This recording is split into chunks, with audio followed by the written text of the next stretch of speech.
ये अनुभव की बात कहता हूं, इस क्षेत्र में प्रारब्ध अपना पूर्ण प्रभाव नहीं दिखा पाता। ये बड़े महापुरुषों के वचन है। कलह कलेश न व्यापे इठाए ठौर विश्व ते न्यारी, नागरी दासी जन्म जितायो बलिहारी बलिहारी। बड़े से बड़ा रोग अपना प्रभाव नहीं डाल सकता। ये प्रत्यक्ष देखी हुई बात है। एक माई के कैंसर हो गया, वो पूरा मवाद निकल रहा था, जहां बैठे आसपास दुर्गंध। डॉक्टर ने कहा 2 महीने में मृत हो जाएगी। उसने सब कुछ छोड़कर वृंदावन का आश्रय लिया कि मरना ही है तो वृंदावन में मरेंगे। और आज बैठे सत्संग सुन रही है। डॉक्टर ने कह दिया कैंसर है ही नहीं, खत्म हो गया। ऑपरेशन हुआ, पूरा वक्षा स्थल काटा गया, सब वो कीमो जो लगते हैं वो सब लगा। वो कह रही मैं तो मरने आई थी 2 महीना में, हमें लगता है 1.5-2 साल तो हो गए सत्संग सुनते।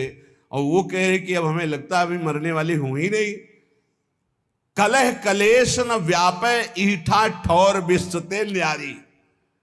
डॉक्टर ने हमको कहा था 2.5 साल या 5 साल बाबा तुम्हारी किडनी फेल हो गई है, बहुत 2.5 साल या बहुत कोई चमत्कार हो जाए तो 5 साल। और 18 और 20 तो बीच में पक्का नहीं कह सकते कि 18 और ना पक्का कह सकते 20, क्योंकि तारीख याद नहीं है। लेकिन 18 और 20 के वर्ष तो हो गए। डॉक्टर साहब हैं पता नहीं इस भूमंडल पर कि नहीं, लेकिन प्रेमानंद हैं अभी, गरज रहे नहीं। क्यों गरज रहे? क्योंकि प्यारी जो बरस रही है, इसलिए हम गरज रहे हैं। परसत पुलिन सुलिन गिरा करसत चित सुर घोर, हर्षत हित नित नवल रस बरसत जुगल किशोर। बरसत जुगल किशोर तो हम भींज रहे हैं, उसी बरसा में हम गरज रहे हैं। सच्ची मानिए, कलह कलेश न व्यापे ठाए ठौर विश्व ते न्यारी, नागरी दासी जन्म जितायो बलिहारी बलिहारी। हमारी सबही बात सुधारी, कृपा करी श्री कुंज विहारी अरु श्री कुंज विहारी। पक्की मानिए, जीत गए जीत गए। लाडली लाल ने जिता दिया। यहां कितना भी भयंकर दुख आवे घबराना नहीं, बस भागना नहीं, यही खास बात है। भागना नहीं। हमने देखा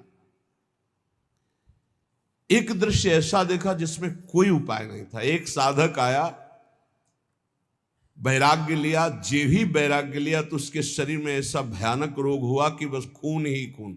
और वो गुदाद्वार वाला रोग नहीं कि वो खूनी बवासीर नहीं, वो कोई आंत का ऐसा सिस्टम जब सौंध जाए खून, आंखें धस गई, शरीर कृश हो गया। बस ये कि अब गया तब गया। अब ये घबराहट हो गई कि नया नया भी भगवान के मार्ग यही है, जे भी कदम रखोगे हो सकता है एकदम प्रबल प्रतिकूलता या भारी अनुकूलता, दोनों में नहीं रुकना। उनके माता पिता है तो उनका ले जाओ, इनको किसी तरह ठीक करो भाई। यहां तो वृंदावन में ऐसी। उस साधक ने कहा नहीं, मैंने वृंदावन का अखंड वास स्वीकार किया है, मृत्यु का वरण किया। नया बच्चा, महाराज जी आप भी कहें तो भी मैं नहीं जाऊंगा, क्योंकि आपने सत्संग में कहा है अखंड वृंदावन वास का नियम, तो मैंने वो ले लिया, अब नहीं जाना, आप भी कहें तो। कहा भाई फिर ठाकुर जी श्री जी जो रचे होंगी वही होगा। बिना किसी औषधि के चकाचक श्री जी की सेवा में खूब दौड़ भाग, और सबसे ज्यादा नाच वही नाचता है। समझ गए हो गया? पूरा दिन रात सेवा में तत्पर, बिना किसी औषधि। कर तुम अकर तुम अन्यथा कर तुम सर्व समर्था स ईश्वर। कलह कलेश न व्यापे ठा ठौर विश्व ते नारी। बात पक्की समझ लो। ऐसी स्थिति, चलना मुश्किल। ये जो बैठे हैं संत भगवान, चलना मुश्किल, राड पड़ी, ये वो। कई वर्ष पहले कह रहे थे, अब जाने का नंबर है, वो बैठ के सत्संग सुन रहे हैं। कलह कलेश न व्यापे ठा ठौर विश्व ते। एक की बात नहीं, सैकड़ों उदाहरण है। आपके ऊपर भय आएगा पर डरना नहीं, वो भय अभय बन जाएगा, आपके दुख मिटाने वाला। पर डर जाते हैं और बाहर भाग जाते हैं, फिर धोखा हो जाता है। डर जाते हैं, कुछ लोग डर जाते हैं जिन